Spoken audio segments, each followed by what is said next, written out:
This video is all about the impact that your camera's codec has on post-production. We're pitting the Sony FX9 against the Sony Burano.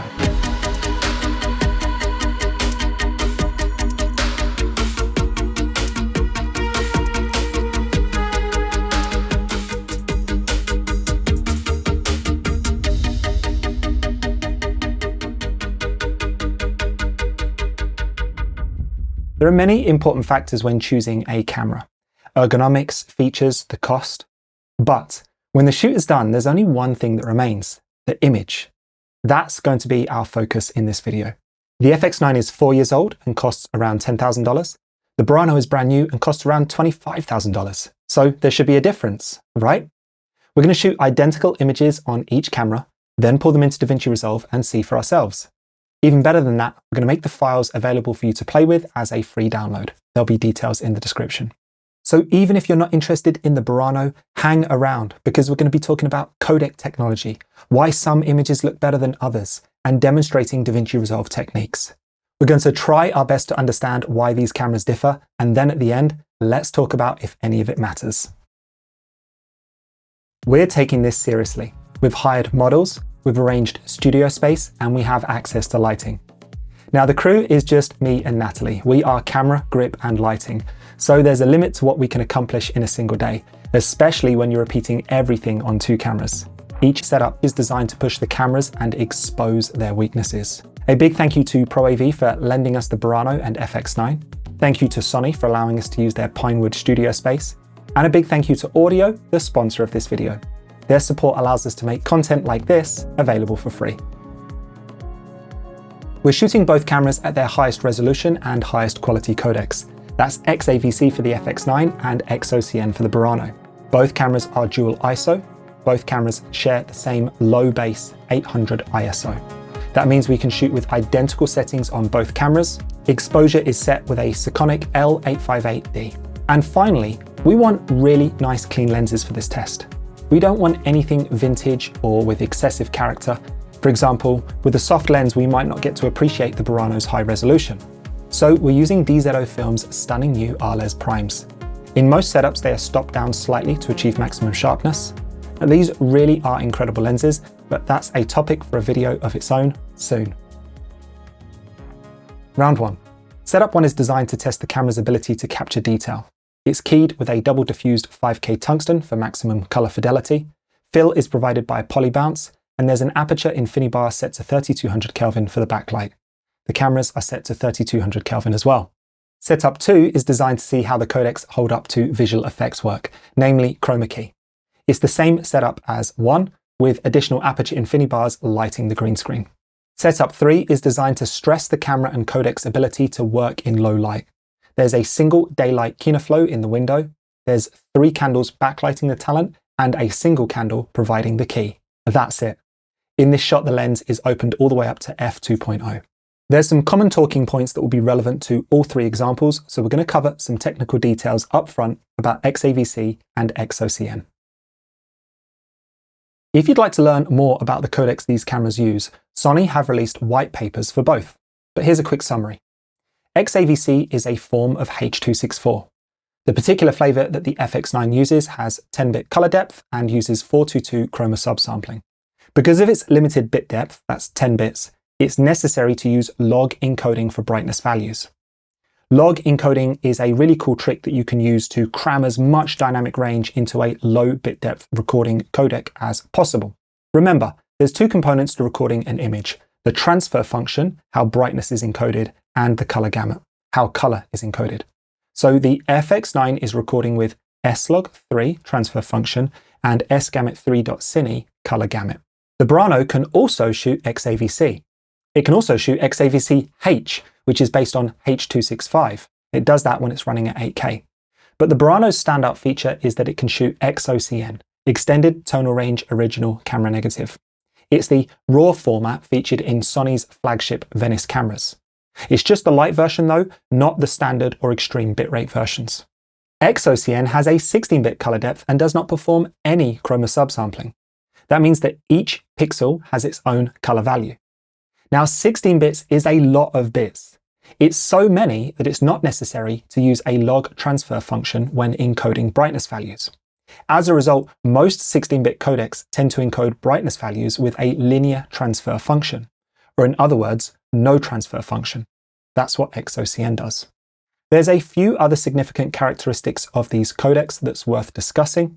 XAVC uses discrete cosine transform compression. In DCT compression, an image is broken into macro blocks, that's smaller portions of the image. The codec identifies patterns in the image that can be expressed using mathematical formulas rather than discrete pixel values. Patterns that are smooth or have gradual transitions are easier to compress because they can be represented with fewer cosine formulas.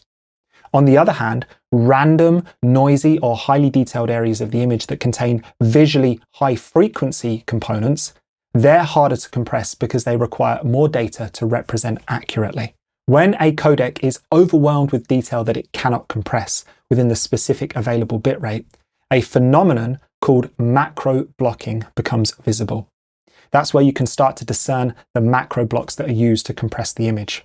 Lastly, H.264, aka XAVC, it uses perceptual encoding techniques that, for example, take advantage of how human vision is less sensitive to darker portions of the image. As a result, the encoder allocates less bandwidth to those areas that are less noticeable to the viewers, such as the dark backgrounds. From what we understand, X-OCN does not use DCT or heavily perceptual encoding. As a result, it's capable of retaining more detail. Of course, this increased quality comes at the cost of file size. In summary, XAVC is heavily compressed, will have lower resolution, and contains less color information. While on the other hand, X-OCN still has compression, but it's much less aggressive. It's got a higher resolution and much better color information. But can we just bring a little balance back to this discussion? XAVC is still a great codec. Different codecs are designed for different applications. XAVC is designed for mainstream television. It delivers the highest possible image quality while maintaining manageable file sizes. It's used extensively for factual and unscripted content. You can run the camera all day long without having to worry about storage. And being based on H.264 and H.265 isn't a bad thing. Most broadcast cameras use some sort of H.264 or H.265 compression. For example, Canon's XAVC. Yep, that's also H.264 based. On the other hand, X-OCN is designed for high-end productions where image quality is paramount. It's more commonly used for things like narrative, commercials, and natural history. The X-OCN Lite codec that the Burano shoots sits somewhere between the two, offering quality approaching X-OCN but with file sizes closer to XAVC. Let's see if that makes a difference by checking out how it affects the images that we have shot. Here's our first setup. At first glance, these are both great usable images. Let's zoom in. Both cameras are reasonably comparable when dealing with larger features or organic textures like the model's skin. But the FX9 starts to struggle with smaller details, like the threads on her shirt. In this alternate take where the model is wearing her jumper, the texture of her jumper is almost entirely absent in the FX9, whereas the Burano captures it beautifully. I think the best example, however, is her hair. There's a very clear difference. Hair strands disappear completely in some cases on the FX9, and macro blocking is clearly visible. This is where the Burano really shines. By the way, we're going to spend a lot of time zoomed in looking at single frames. That's more for your benefit than it is for mine. The difference in quality is apparent without zooming or pausing the image, but YouTube has heavy compression, way worse than the codecs that these cameras use. So an image at 100% would not show you the limitations of the camera's codecs, but instead will just show you the limitations of YouTube's codecs. Zooming in circumvents that issue. Now, does the Burano retain more detail because of its resolution? No. We're working in a UHD timeline. That means we're not looking at the Burano's native 8K image, we're looking at it downsampled to UHD, and it still reveals significantly more detail. So if resolution is not the answer, then what's responsible for the difference? This is why we spent so much time talking about codecs. Fine details are challenging for aggressive codecs. As discussed, XAVC sacrifices fine detail to achieve its low bit rates. It's also compounded by the black backdrop, Remember, XAVC will apply heavier compression in the shadows. With all that said, is there any benefit to the Burano's resolution? It's got 4 times the resolution of the FX9. You don't typically shoot 8K to deliver in 8K. We shoot 8K because it allows greater flexibility in post-production. I can crop the image more aggressively with the Burano before losing quality. Before we move on from this example, there's something else that struck me, and that's the subtle difference in the color rendering of each camera. I had to double check that I'd configured the white balance correctly in both cameras. They are the same, I had. The FX9's image is warmer and has muddier colors. To my eye, the Burano offers cleaner, more neutral colors. Now, I wanted to flag that now, but we'll talk more about it later. Before we move on, can we please tell you about where we get our library music from? A big thank you to Audiio for sponsoring this video. Here's 3 reasons you should try them out. Does it take you ages finding the right library music for your videos? You'll love Audio's Link Match AI feature. We often get inspiration from popular music we hear on streaming or on social media, but we can't license that music on our projects. But if you enter that track into Audio's Link Match AI, it will suggest tracks from its own library of over 450 artists that match the rhythm, energy, and genre. This saves so much time. Secondly, if you want to tweak a song, you can use Audio's Elements feature to download stems. Those are separate tracks for each instrument. Now you can remix the song yourself. And lastly, a subscription to Audiio also gives you access to their library of over 30,000 sound effects. Audiio normally costs $200 a year, but right now you can get an entire year's subscription to Audiio for just $60 using the link in our description. That's insane value. Supporting our sponsors is an awesome way of supporting our channel. Thank you for watching. Chromakey is an excellent test of sharpness and color accuracy. This is the same lighting as Setup 1, but with an added green screen that's illuminated by aperture infinibars. That color difference is evident again. I really prefer the Burano. Interestingly, on the FX9, the fine hair renders better against a light backdrop than it did against the black in Setup 1. The real test of this footage is going to be when we key it though. I'm going to key the Burano first, so it's time to head to Fusion. We're going to use the clean plate technique for the best possible result. First, let's denoise the image. I'm using Blackmagic's new Ultra Noise Reduction. Be warned, you're going to need a powerful computer to denoise 8K footage with Ultra NR, but the results are awesome. Looking good. Now we can create our clean plate with the clean plate node. That's a mouthful. I could use the eyedropper to sample the green screen, but I'm going to try something cool. I can set up the tool to automatically sample the screen with a probe modifier. I'll right-click on the red value and modify it with a probe. I'll also connect the green and blue values to the same probe, but obviously to the green and blue channels. Now we can set up the probe modifier. It's over here in the modifiers tab. I want it to sample from the noise reduced image, so I'll drag that node into the image to probe field. I'm going to have it sample an average color from a rectangle that prevents a rogue noisy pixel from messing up the sample. Let's make the sample area smaller and move it from the center over onto the green screen.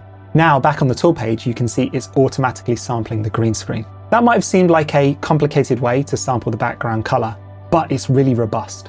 When I feed this another image, for example, the FX9 footage, which we already know has a slightly different color, I won't need to resample the background because the tool will do it automatically. The idea with the clean plate is to isolate the green screen, the opposite of green screening, right? So I'll play with the threshold and the erode controls until I've removed all of her hair from the plate. Obviously, we've lost parts of the plate that are important to get a clean key around the talent's silhouette. So I'll use Grow to expand the clean plate and then Fill to finish off all the remaining bits. Because the screen doesn't go from edge to edge, we should use a garbage mat to deal with the funky stuff that's happening on the sides. I can use a rectangle node for that with a little bit of adjustment. I'll invert it so that it selects the edges of the image, not the center. Now I can connect it to the clean plate as a garbage mat. This is looking good. Let's create a delta key node. I'm going to feed it the image without the noise reduction. If it does need noise reduction, I'll do it separately because it won't need as much noise reduction as the clean plate. Now I can connect the clean plate to the delta keyer. I'll also connect the garbage mat we created for the clean plate node too.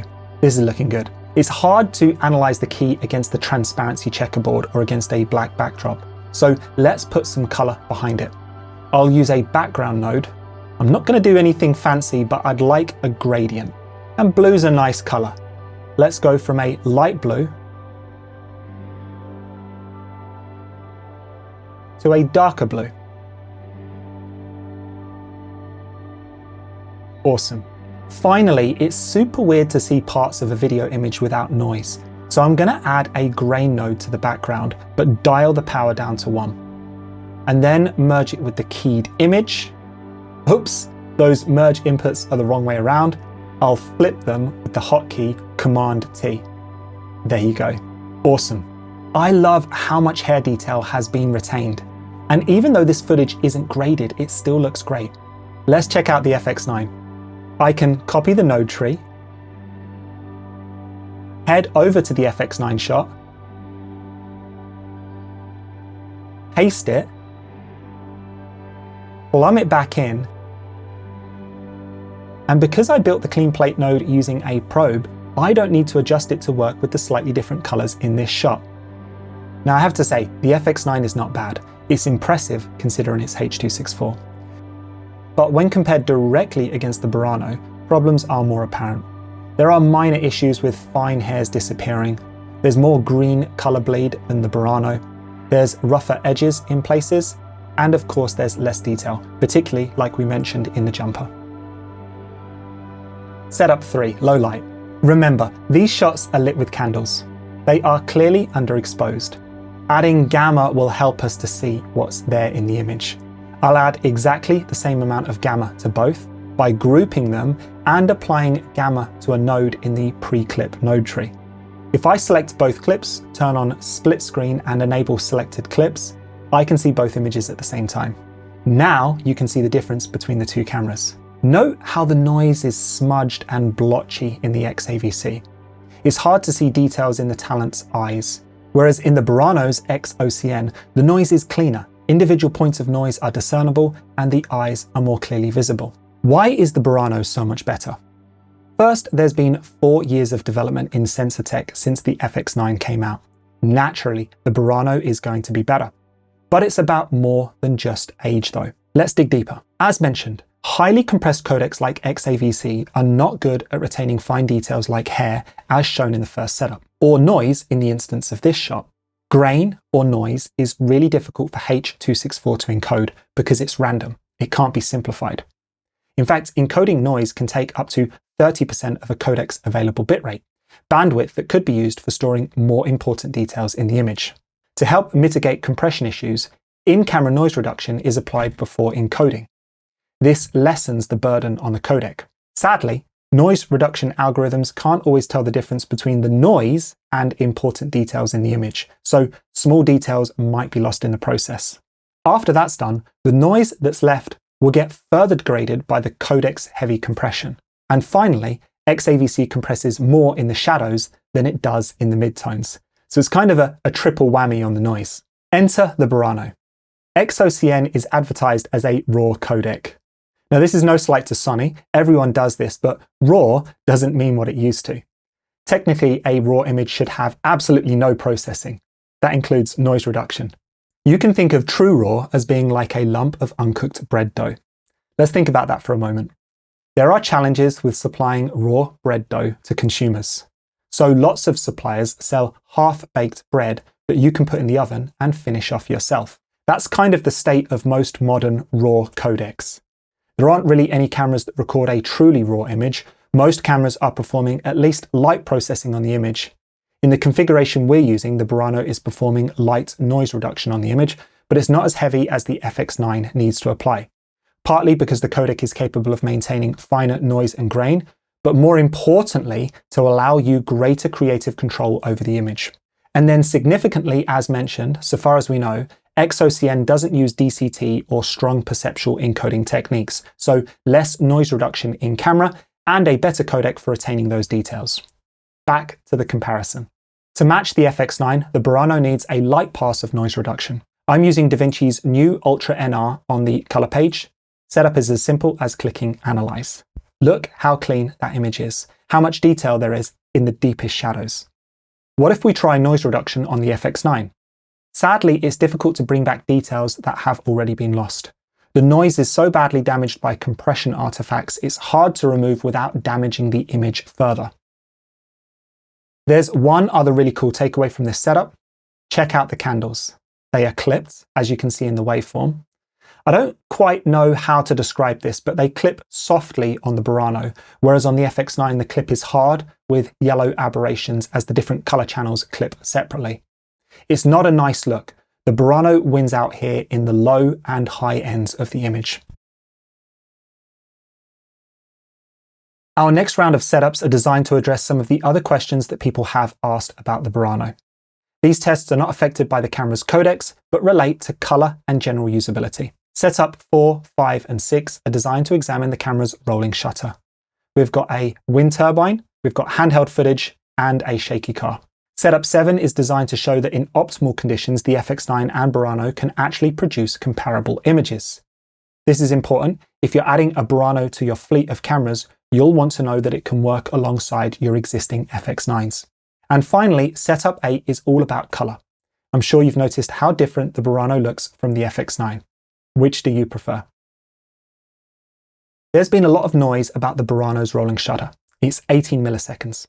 I'm not saying it's good, but I don't think it's as big an issue as people think it is. I'm filming right now on a camera with a 25 millisecond rolling shutter, and the FX9 has a 22 millisecond rolling shutter, and it's basically the workhorse of the television industry.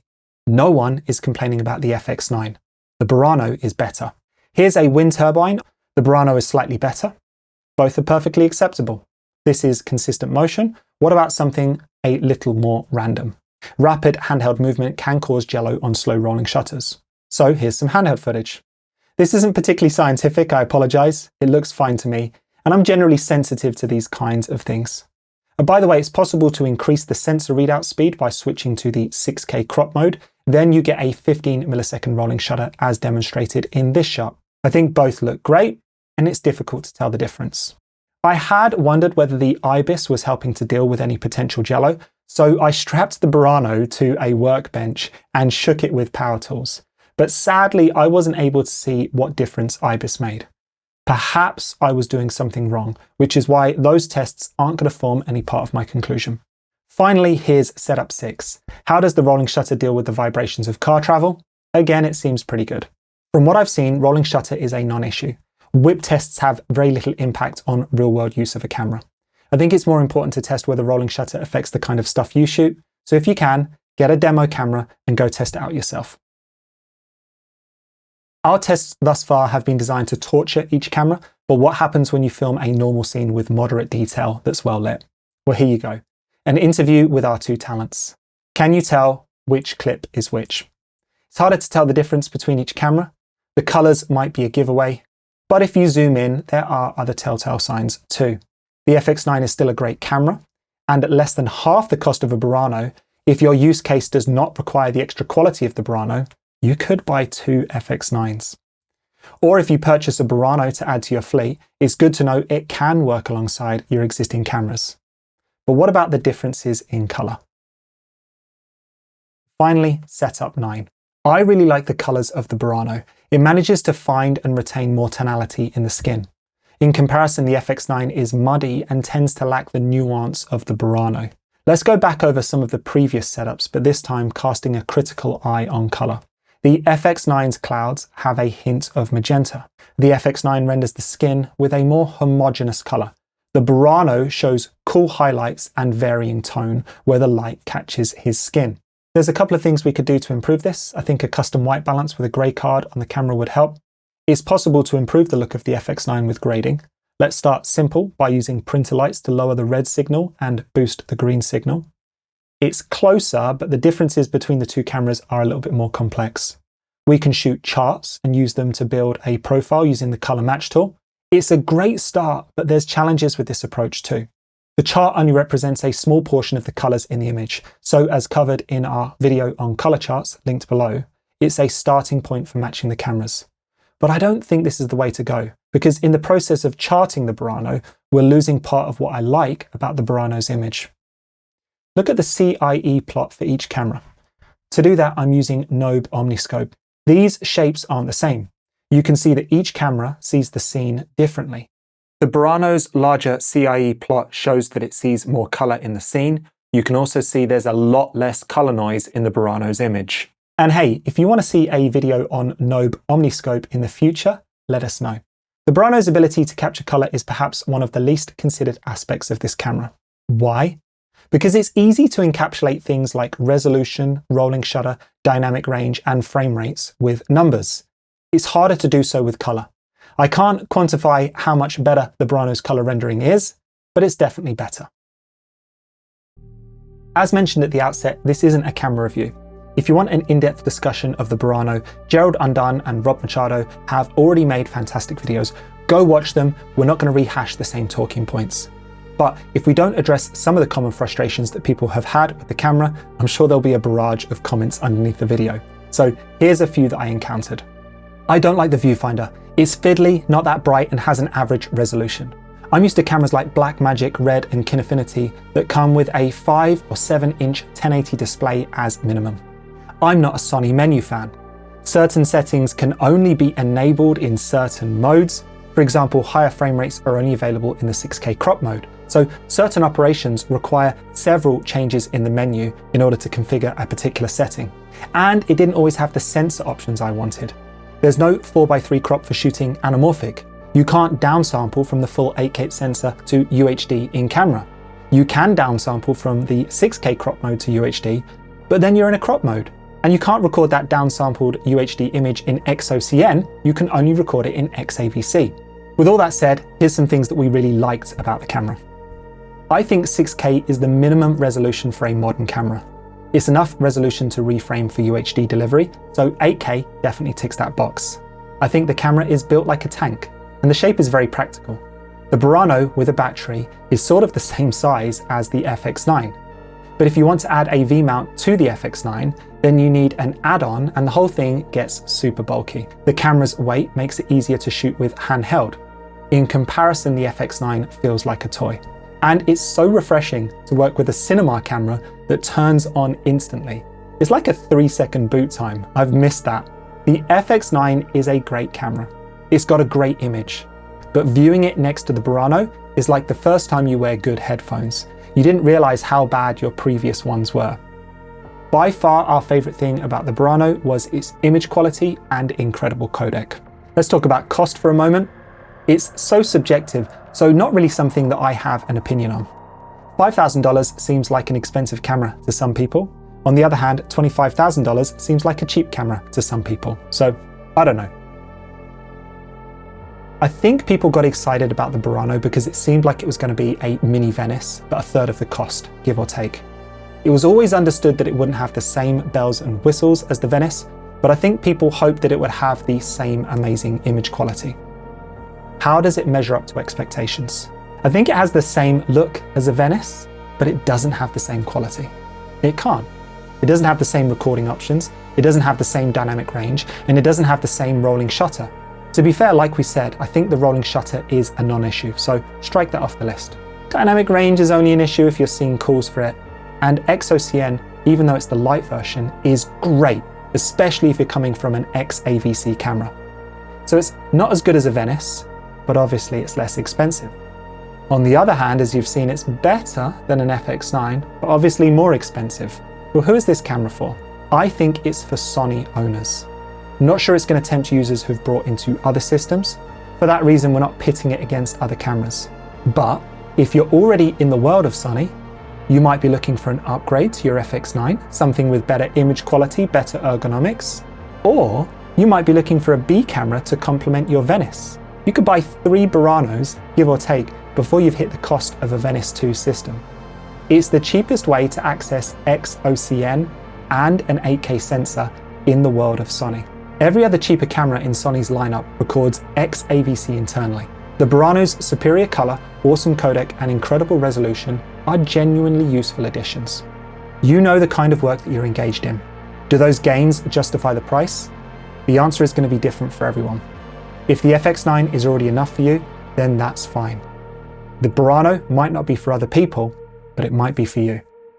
Did you like this sort of camera analysis? If so, please give the video a thumbs up and let us know what you liked about this video in the comments. And if you have any questions about the Burano, let us know, or better yet, get in touch with ProAV and please tell them that we sent you.